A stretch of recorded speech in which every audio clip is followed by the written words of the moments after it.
And that may be what we're looking at. And that may begin to explain these otherwise inexplicable monuments that have survived. Jamie, do I need... Why? There we go. But why? The work of Nikola Tesla. And he was... Again, this is way too much for us to get in today. That's why we need to devote a whole session to talking about this. Okay. But this was the inspiration. You know, his work was suppressed. A lot of his patents were taken, sealed up by the U.S. government for whatever reason. I don't know. But this is some of the stuff that's now being developed using his ideas plus some of the others. Oh my This is God. the man I've been talking to for the last 7 years. Malcolm Bendall. Yes. And again, I don't want to get into it today, but like, here's an example of what they're doing. This is a generator that has no moving parts. It's all based on geometry, pure geometry. And here's the basic idea, because I think I understand it at this point. Resonance frequencies. Everything vibrates. Have you ever, like, if we had an electric razor, we plugged it in, turned it on, set it on this table, it's going to move around, isn't it? You ever seen that? Yeah. Oh. That's the beginning of the concept, because it's vibrating. Everything vibrates at a frequency, and if you know that frequency, you can control things. And I think that's the basic idea of what we're looking at here. And it's all based upon the ancient numbers. And they're developing technologies right now, and they have been. I was recently contacted and given the go-ahead that I could talk. I've been sitting on this for 7 years without talking about it because they asked me not to talk about it until they had their patents in place and their licensing. That's all happened since last summer. So we're now free to talk about it. So that's what I'm saying. I think it'd be a good idea to get me back on here. We can look at it. I'm going to lay this on Graham so he can look at it too, because I really want to get Graham's feedback on this. I mean, would it be fair to say that there's an element of a rediscovery of a Yes. lost technology? I think it would be fair to say that, yes. And so through this technology, they're able to move stones or cut stones or all the above All the above. and even transport them? Whoa, what is all this? Well, this is the model, and this is diagramming all the frequencies of the elements and what their vibrational frequencies are and the numbers that measure those frequencies. And they're all the numbers we get from looking at these ancient traditions that recur over and over and over again, that I've been talking about in my sacred geometry classes for decades without knowing what the final result was going to be. So this inventor who's working with this small group contacted me, and this is what he told me. He said, you built the foundation. He said, you laid the foundation with your work on ancient geometry, and I built a house on top of it. That's what he said. Nice. So for 7 years, he's been supplying me with all the information. I have copies of all the patents. I have videos of the testing of the prototypes. Man? And Mazda, the car manufacturer in Japan, is getting ready to do a $25 million testing of some of these prototypes that they believe they can retrofit internal combustion engines with. And there's over 100, they've developed over 100 patents on some of this stuff. And it's amazing. And what would be the fuel? Well, plasmoids. Plasmoids, as it says here, are donut or toroidal-shaped clusters of net protons or net electrons that once captured and placed into a toroidal orbit are capable of absorbing, storing, and releasing enormous amounts of energy within their self-generated and structured electromagnetic containment field. Plasmoids, in effect, function as an atomic battery that can be self-charging due to its ability to convert matter to available clean energy. So it's a lot to get into, and I think it would take us kind of off what we're here to Please. talk about. But today. at least what's Like, promising please. is that there is some, at least, research or understanding. And it's actually quite mature at this point. And in order to avoid the kinds of fate that befell Tesla and Wright, Robert Oppenheimer, Victor Schauberger, and so many others that were working in these fields, all kind of converging on this same insight. It's been conducted in secret. The laboratory that they've been developing this is in the Maldives, so that it's been immune from government interference. And now, I think it's about ready to go to the next. Now, what is the motivation of the suppressing of this information? I think in case of Tesla, wasn't it military, the fear of military applications? I also think that, you know, there are huge corporations that have very large investments in a particular path of technology, which is ours. Right. And for somebody to come up with a whole new path of technology, very threatening to them, and much better from their point of view to suppress it, or if they can't suppress it, to kind of buy it and hide it, and keep things on the track that they're on now. I would say that's the motive. And maybe for people that are curious about this and maybe even skeptical, consider the massive change That was that fucking nuclear shite. power provided us. Whereas before the 1940s, this was unheard of. Yeah. This even the concept of it. And all of a sudden now we have nuclear power, nuclear weapons, the most profound power known to man currently. God help us, it's a power for use by adults, but unfortunately it's delinquent children who are leading our world right now. The leaders of our planet, the politicians out there, they're just complete assholes. I can't think of any of them who I feel any respect for whatsoever. And it's they who are in charge of this frightening, terrifying technology. We just aren't mature enough as a civilization to manage technology like that. You have to get that level of maturity. And I don't think it's a coincidence that these people they're not psychedelically experienced. Exactly. I've said it on your show, and I'll say it again. If I could set the rules, I would absolutely insist that nobody has the right to run for head of state or head of government unless they've had a dozen experiences with ayahuasca. Here, here. Let them have those experiences first. Mushrooms will do the job just as well. I love the A artwork, dozen man. major doses of mushrooms will do the job just as well. Lead to that self-examination that we I see love this so fucking little artwork. of in our politicians today. And I think many of them would actually decide, I don't want to be a politician anymore. Yeah. And those who did carry on in There that it path is. would be gentler, kinder, and more open to extraordinary possibilities. You know, we did have one president. who- It's so badass, man. A lot of evidence that he did, in fact, take several acid trips. You know who that was? Who's that? John Kennedy. Aha. Really? Oh, yeah. You know, he was having multiple affairs in the White House, right? I knew about that. Okay, so one of his affairs was with a woman who was an associate of Timothy Leary. So that's well established. So there's basis to the rumor. That's another reason why they killed him. Could be. Well, it could be that because of, because he did really go through pretty much a change of attitude during that last year. But you know what it comes down to is, right now everything that's going on in the world is basically about the control of energy and resources. No. And that's if weird. there was a way of technology or energy that could do an end run around this idea that we live in a Malthusian reality and we Please. have to have this Please. fight to the end over who's going to control the energy and who's going to control the resources, it would render our entire foreign policy, our military policy, all of that irrelevant. And from what I've seen not about that fast. and my evolving opinion about the possibility of there being ancient technology, that if there was an ancient technology, it should be possible to recover it. Yeah. And what I've seen in the last half a decade or more has initially skeptical, but as I've learned more, gone arduously through these patents and things, I've become convinced that, yeah, there is something here. There's something here. That there are people who have been working on these things, and they would like. My role, as they've requested to me, is these guys are academic scientists, inventors. One of them's a geophysicist. A couple of people that I've met recently who are putting the money up into this are basically in the energy industry, who have seen the prototypes.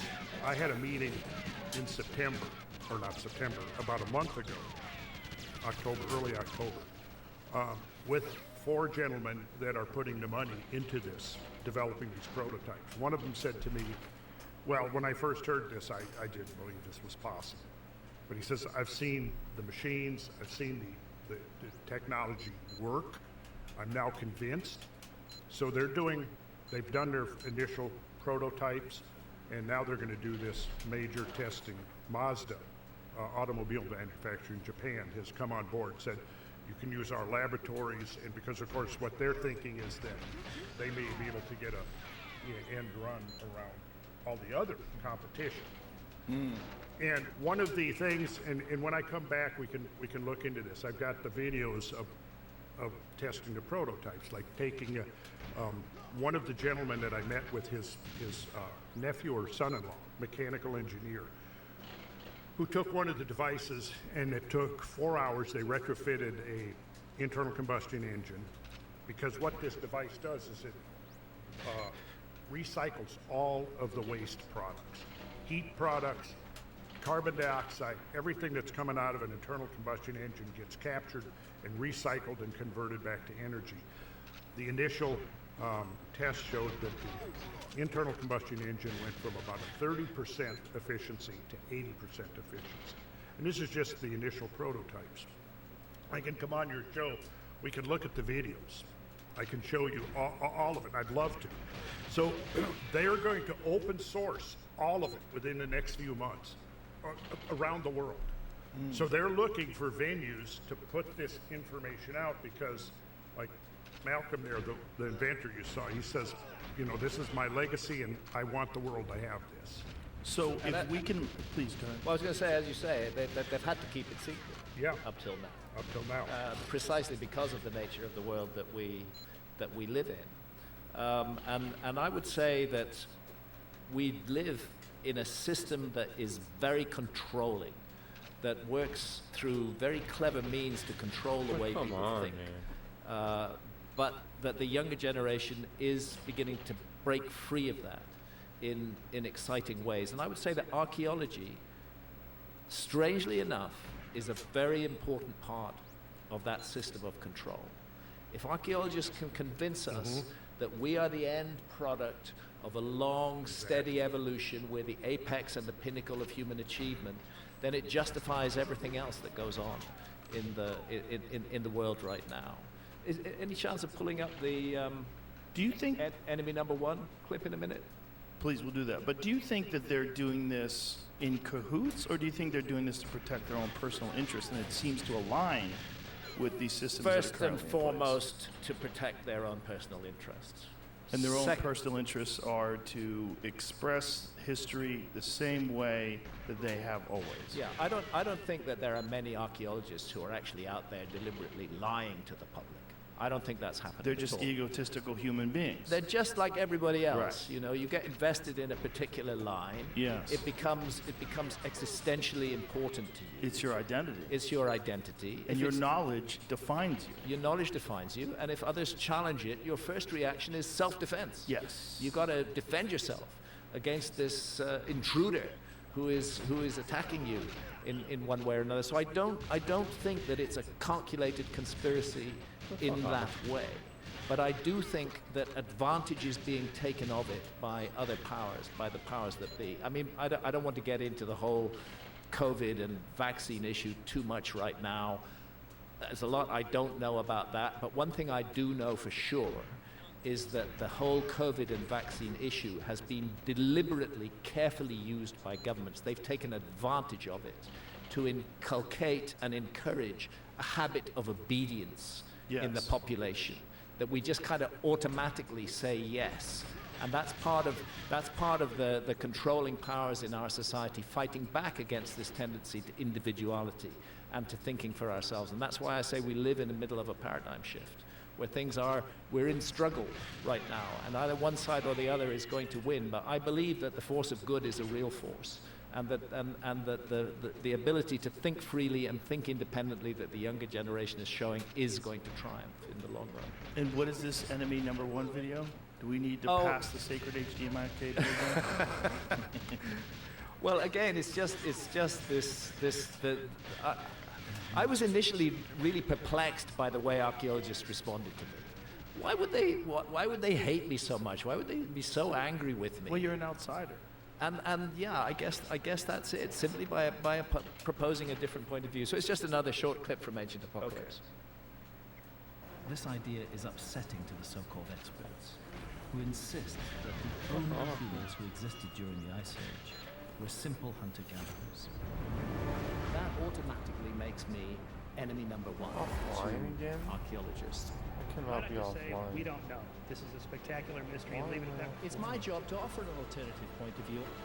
Perhaps there's been a forgotten episode in human history, but perhaps the extremely defensive, arrogant, and patronizing attitude of mainstream academia is stopping us from considering that possibility and trying to overthrow the paradigm of history.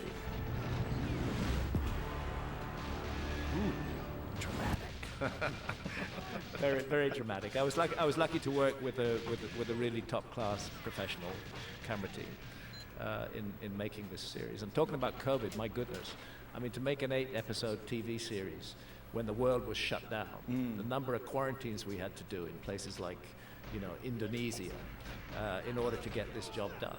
But we powered through, and we got it done. And I hope that the series is going to make a difference. It's going to be part of that, providing an alternative source of information to people who are fed up with being told what to think by the so-called experts. No, I'm certain it'll provide a lot of inspiration for people to think differently. Now, the possibility of this technology existing that we're talking about, existing in the past, would this technology be made with metal? Would these engines, these alternative technology engines, and if they were, we really wouldn't find evidence of them today? I think we should be open-minded to a whole range of possibilities. Exactly. One of the one of the issues that gets me into a lot of trouble with archaeologists is that I think there are latent human abilities which we are not using. I don't know if you've ever had Rupert Sheldrake on your show. So Rupert has done a lot of work on telepathy, real solid scientific work. Just like, why does your dog know when you're coming home? He did a series of controlled experiments where the owner came home at random different times of day.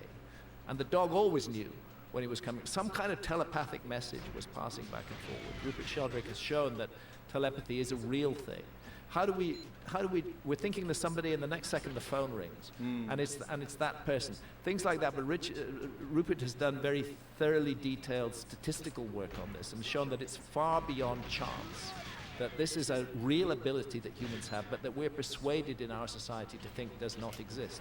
What about telekinesis, the ability to move objects with the mind? That sounds like Stephen King territory, but maybe we can do it. Again, our society has rested all its faith on leverage and mechanical advantage and a particular path of technology, and we've allowed what I think may be latent human abilities to fall into the abyss and not to be used anymore, so much so that we laugh at ourselves for even thinking of them. And whenever I mention things like telepathy or telekinesis, I'm not pinning my whole thesis on that. I just think it's something we should be open to. Well, if an ancient civilization were using those innate human abilities that we've forgotten how to use today, there would of course be no physical evidence for it whatsoever. There'd only be the results of what they did, like those 70-ton blocks lifted 350 feet in the air, covering the roof of the King's Chamber in the Great Pyramid. Impossible to explain in terms of leverage and mechanical advantage, but perhaps another explanation is needed. Also, so profoundly man. advanced in terms of their ability to move immensely huge objects that it makes you consider in a way where we're talking about, look, even if we use the conventional dating of 2500 BC, how? Like, what was available? How did they do that? Like, what? I've never seen a satisfactory explanation from the Egyptological fraternity. Come on, please let this be the run. Like, please. Theories about how the Great Pyramid was built, and none of them make any sense. I'll fucking I've take it. been lucky enough to climb the Great Pyramid 5 times. I've explored every internal It's not gonna lure him. This thing is just a gigantic I just know it's mystery not in stone. It challenges us terrible. to think Terrible again player. about everything in the ancient world. The fact that it incorporates the dimensions of our planet in its key dimensions, that you can take the height of the Great Pyramid and multiply by 43,200 and you get the polar radius of the Earth. You can measure the base perimeter of the Great Pyramid, multiply it by the same number, you get the equatorial circumference of the Earth. I won't bore you, but that number is not a random number. Fuck you. Anybody who goes into my books will find that it relates to the obscure astronomical phenomenon of the precession of the equinoxes. The Great Pyramid is almost perfectly aligned to true north within 3/60ths of a single degree. 13-acre footprint, 6 million tons, 481 feet high, and aligned to true north with this incredible precision. I think they're trying to tell us something. When the pyramid speaks to our planet, it speaks to this Earth. It's aligned to true north, and it's built on a scale that models the dimensions of the Earth, and that scale is derived from a key motion of the Earth itself. Very, very clever. And again, I try and mention this to archaeologists. They say, it's just a coincidence. It's just rubbish. You know, that's what they say. And it's such a lazy way to dismiss the data, rather than getting to grips with the data and saying, could this really have happened by coincidence, or is something going on here? See, there are these key numbers that recur over and over again. We find them in the Vedas, we find them in the Bible, we find them in Mayan traditions. They were in Sumeria, over and over again. And one of those key numbers, what Bert Graham just said, 43,200. Or, you know, and even in the way we still measure time today, if you think about how do we measure the length of one orbit, one rotation of the Earth on its axis, the meridian lining up with the center of the sun, we've divided that into seconds, right? Minutes, hours. 24 hours is the exact period of the Earth's rotation with respect to the sun, okay? 24 hours times 60 means there's 86,400 seconds exactly in that period. On the moment of vernal equinox, the period of time of darkness and of light are exactly equal, 43,200. That number is the scaling ratio of the pyramid. If we were to take the pyramid as it is today on the Giza Plateau, enlarge it by a factor of 43,200, as Graham said, the height of it is literally within a few hundred feet of being the polar radius of the Earth. And in fact, the range of error is within the range of error of our most accurate modern satellite surveys. And we could, when I come back, I could easily demonstrate that. We'll do that. I put together the slides to show exactly how it's done, the geometry of the height, the ratio of the height to the square base solves the ancient geometric problem of the squaring of the circle, because what they've basically done is that if you enlarge that pyramid by 43,200, the square base now becomes precisely the equatorial circumference of the Earth. Precisely. And just for somebody to say this is just coincidence, well, if it was one example, or two examples, no, there's dozens of examples like this where you could show that somehow somebody seemed to know something beyond what they've been given credit for. Something that they shouldn't have known at the time that structure is supposed to have been built. What we're looking at in the Great Pyramid and many other structures around the world, staring us in the face, almost slapping us in the face, is evidence of a lost technology. And yet it's so resisted and so sneered upon by mainstream academia. It's one of the things I really find very uncomfortable about archaeology, is the way that they sneer at alternative ideas. You know, the fact that I've taken psychedelics, that is used against me all the time by my critics. Oh, you know, Hancock takes drugs, so you shouldn't listen to anything that he says. That's what I tell my kids. Well, excuse me, what a lazy way Yeah. to dismiss an alternative argument, just with It's very insults. lazy. Yeah, it's silly. It's also, it's like, what has he gotten out of those drugs? Oh, Why well. are you so dismissive of that? Yeah. Yeah, I'm so fascinated by the possibility of this ancient technology existing and what form it existed in. If they really did have the ability to calculate as you're describing, and they did it with such incredible accuracy, and the way you're laying it out, it's almost undeniable. The possibility of coincidence is far less than the possibility of calculation. Yeah, absolutely. And yet this lazy dismissal is used to keep people locked in a particular framework of thinking. And that's what we're trying to disrupt. We're disruptors. We're contrarians. Wow, I And can't believe I think didn't get there's a hit there. need for disruptors It's and the blessed contrarians in run. the world, no matter how much they insult, Seriously, I no can't matter believe I how didn't get much they hit. insult Like, I Ralph. should have gotten The hit. information that we're putting out Please, like, sooner please. or later is going to do some good. How far back do you think this technology goes? You Oh, know, fuck I'm you, keep man. pressing this because I want to get an understanding of like what's the long end of this. How far back do you think human Don't know if it's gonna work. sophisticated civilization existed? If the conventional idea is ancient Sumer, 6,000 Mesopotamia, 6,000 plus years ago, how far do you think we're talking?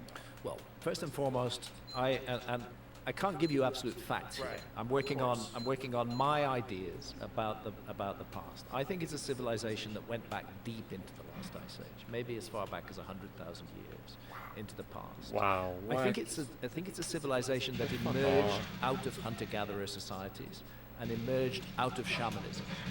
You encounter shamans in the Amazon rainforest today who are using ayahuasca. Well, ayahuasca is a miracle in itself. You know, there's 100,000 plus different species of plants and trees in the Amazon. You have to put two of them together to create the ayahuasca brew. One of them contains DMT, and the other contains a monoamine oxidase inhibitor. DMT is not orally active. That's why we have to smoke it in order to get the effect.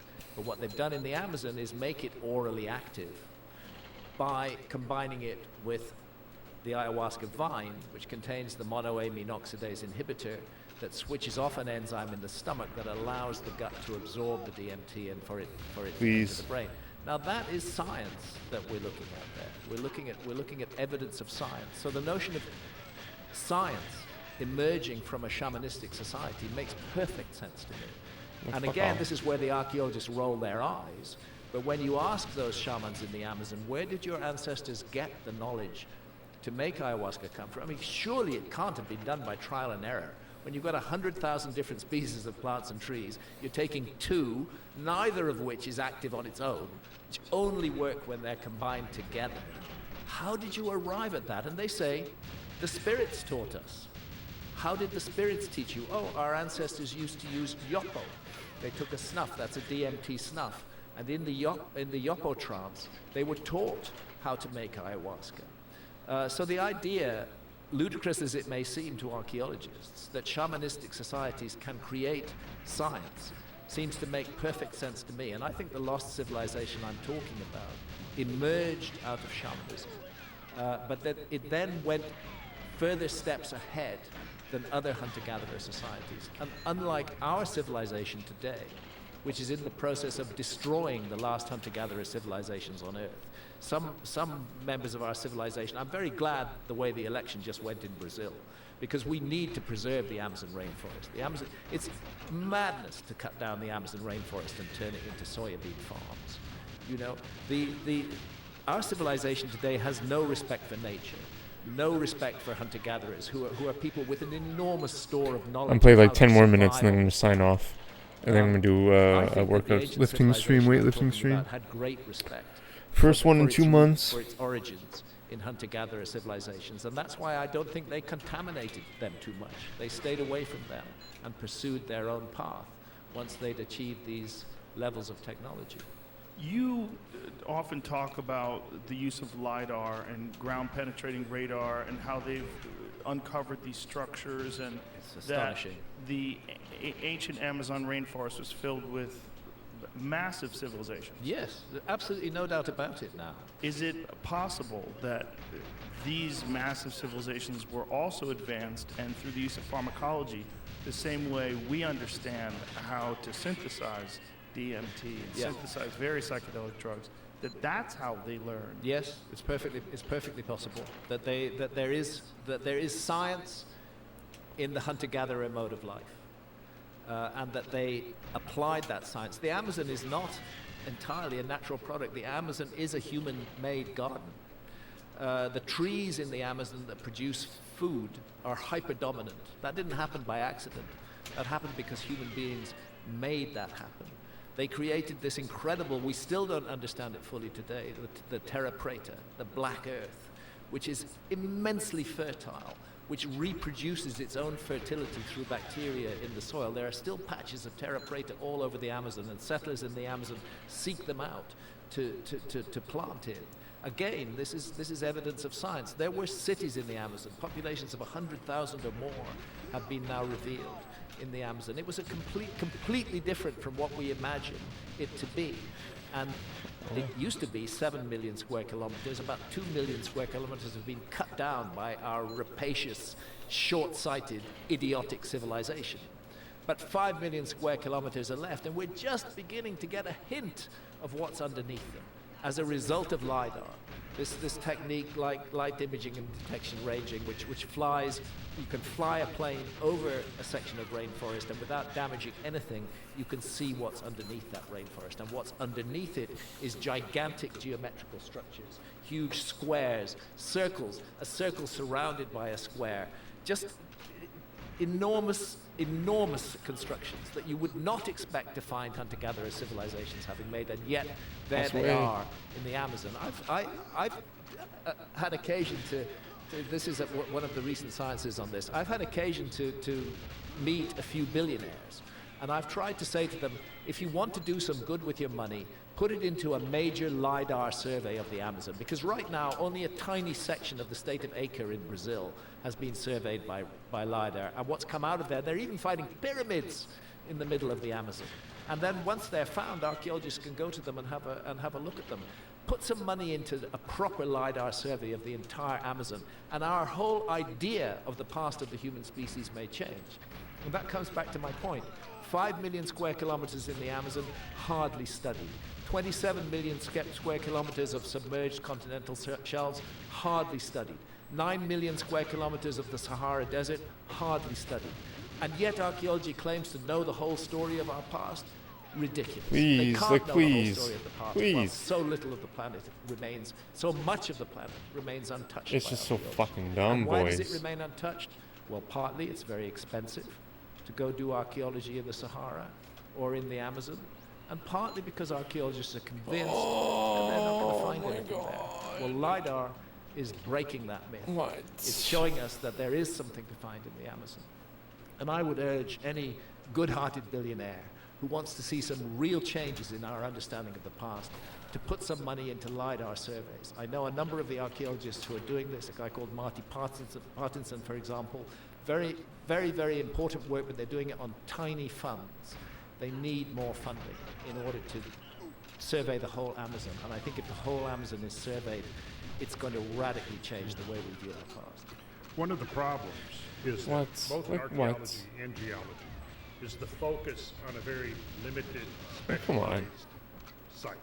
You will have archaeologists that will spend There's so much decade ammo this run. excavating one site, and obviously they're going to know more about that site than anybody, far and away. What seems to be lacking, and the same with geologists. Let's You know, fucking you'll go. have This geologists is who the run. I'm not spend even years, memeing. examining one site, one geological outcrop, determining the lithology, the petrology, the sedimentary sequence, the ages, and they can tell you all about that site. What's missing, though, is the big picture. The integrating these different parts and these sites. And really, this is where there's room for those who are not super specialized to come in and try to come up with some kind of a coherent model that can link these sites together into a Like, big fuck off. panorama, the grander panorama. I'm thinking of the Al Goodyear down at Tupper. Yeah, tell Down at- tell down tell at- a that little was bit such about Al bullshit, and what he dude. Well, told Al us. is was a- such Al is fucking an bullshit. archaeologist, and he was, for a long time, there was a dogma in archaeology, a true dogma, that there were no human beings in the Americas until 13,000 years ago. Let's say 13,000. That was bullshit, man. Alright, They 5 more called minutes, it then I'm signing Clovis off. culture. That was so And the dumb. dogma was called Clovis first, that there were just no human beings here before Clovis. And Al was excavating a site called Topper, looking for Clovis materials, but then he did what other archaeologists didn't do. They dug below the Clovis layer. And below the Clovis People layer, kept asking him, well, what's below it? what's below it? Yeah. Yeah. And when he dug below it, he found evidence, more evidence of humans, going back tens of thousands of years before Clovis, going back 50,000 years. Like so many archaeologists who've broken the mold and found evidence that Jeez. confronted the dogma, he was shunned by his colleague. What was this evidence that he discovered? Evidence of human presence in the Americas. Artifacts, objects, 50,000 years ago. I'm not saying artifacts of a high civilization. I'm just saying evidence that humans were here. Yeah. That this dogma that there Spear were no points. that there were no humans in the Americas until 13,000 years ago. That dogma locked the archaeology of the Americas in a single place for 40 or 50 years. And every single archaeologist, Jacques Mars at Bluefish Caves in the Yukon, for example, who found evidence of humans 24,000 years ago, every one of them suffered. Their research grants were pulled away from them. They were shunned at conferences. They were insulted by their colleagues. But as time passed, they were proved to be right. And this is the important issue. When I was researching America before, I went down to San Diego and talked with the team there who excavated the Cerruti Mastodon site. They think human beings have been in the Americas for 130,000 years, not 13,000, but 130,000 years. That gives you a lot of time for things to develop here in the Americas. Down in South America, there's a genetic connection between certain tribes in the Amazon and the peoples of Melanesia, of Papua New Guinea. That connection is not found anywhere in North America. So the old notion, fucking again, it's hell. a dogma. What? That human beings crossed Like, the Bering what? Straits when they were a land bridge in the north, and they traveled down through North America into South America. It may be that the completely opposite is true. Alright, I'm signing off People 3 were minutes. crossing Thanks for the being here. oceans Anomaly. tens of thousands of Everybody years ago, appreciate it. settling first in South Workers. America and then migrating north. And it's just very difficult for these ideas to become accepted. But little by little, this is what happens with paradigm shifts. As the new evidence keeps coming in, it becomes more and more absurd to stick to the old Peace, idea. yo, peace, now, if you man. have human beings in the Americas for 130,000 years, then you have a possibility for an advanced civilization to have emerged right here in the Americas, in North America, in South America. And if that advanced civilization had based itself in the land that we now call the Channeled Scablands, there wouldn't be a single thing left of it because of the pummeling massive forces of flooding that tore across that landscape during the Younger Dryas. Now, the prevailing theory of what happened to the civilization in the Amazon rainforest is disease, right? And that prevailing theory is correct. It was there was a Spaniard, Francisco de Orellana, who accidentally managed to travel the entire way across the Amazon, across South America in the 1560s. I say accidentally because he was with 20 other guys. They were in a boat and they were going hunting. But they put the boat on the Amazon River, and the Amazon River wouldn't let them come back. It carried them, kept on carrying them west and west and west. And finally they started off in Colombia, and finally they ended up on the Atlantic coast of South America. Well, on the way through, they observed enormous cities. They observed evidence of high civilizations of the Amazon. He reported it, but he was disbelieved. It was thought that he was making it up, and it's these new LiDAR surveys that have confirmed that he was absolutely correct. And God knows what else might be found in the Amazon if the work were actually done. So those initial explorers carried diseases? And They that's carried diseases. This is the thing. Orellana encountered thriving, highly populated areas. 100 years later, all gone, completely gone. Not because of muskets and swords, but because of smallpox, primarily because of smallpox and other diseases that were imported from Alright, Europe. like one more that the run, I think. indigenous inhabitants did not have resistance to. Just Oh, completely not even a good one. Just maybe decimated one more their run. I think I'm civilizations, done. almost wiped them completely from human memory. There's no doubt God. that biological weapon is the reason for the conquest of the Americas, that it was the diseases that were brought in. And in some cases, those diseases were deliberately spread, but in other cases, it was just an accidental contact. And that's the exact same thing that happened. Not just to run the That's run, the exact yeah. same thing that happened in North America too. No, That's not how- today, that's not how it right became now. so easy for Europeans. No, to I gotta conquer sign off, like, because of now. the Sorry, diseases man. they brought with them. And it is. I gotta get a I call workout it in, the I got earliest the earliest known example of a biological weapon that we're seeing in the weightlifting story of the stream. Americas. And so much was wiped I'm gonna out, feel so much good after. memory Oh my was god, wiped I'm out. gonna feel so And then fucking good. not just the All good. killing off of the people with the diseases that buddy. Europeans brought, but the church, the way that the way that the church behaved in the Americas was appalling. We had some good runs deliberate today. We had burning some. of We had a Mayan couple codices. pace runs. In one bonfire, 5,000 Mayan books were heaped up and burnt by some idiot priest. You know, what's he doing there but wiping out the memory banks of humanity? What would we have found in those manuscripts if we'd been able to find them today, if they hadn't been burnt by some religious fanatic who was convinced that his ideas were the only right ideas and everybody else was wrong? Christianity is responsible for a great deal of harm in this world, and it's time Christians sucked it up and got to grips with that instead of regarding themselves as a paragons of virtue, because Christianity has done horrific things down through the ages. Hopefully it's learned from its experience. This is the last run. Whatever happens. That doesn't seem very likely. But it's been an instrument. It's been an instrument of destruction of human memory. Like what? It's just so dumb, Those who were guys. destroying that human memory, no doubt they fervently believed that they were right. It's too dumb. But their belief that they were right doesn't mean they were right.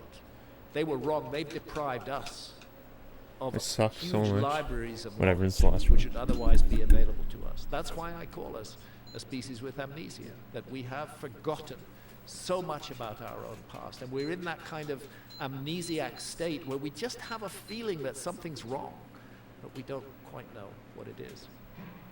It's one of the more fascinating aspects of being a person today is that we have so much access to information, and that we can find out about these things now that, you know, if you tried to bring these... Oh my god, the animation of the guy running, it's the worst because he can't go in on the left. But now, because of LiDAR, because of our understanding of what disease did to North America and what the Christians did, and it's a far more compelling conversation. Yeah, and the internet. Yes. Well, I regard the internet as a poisoned chalice. There are wonderful gifts in the internet, but there's also terrible problems with the internet. But the one thing the internet has done is it's allowed people to communicate directly with one another.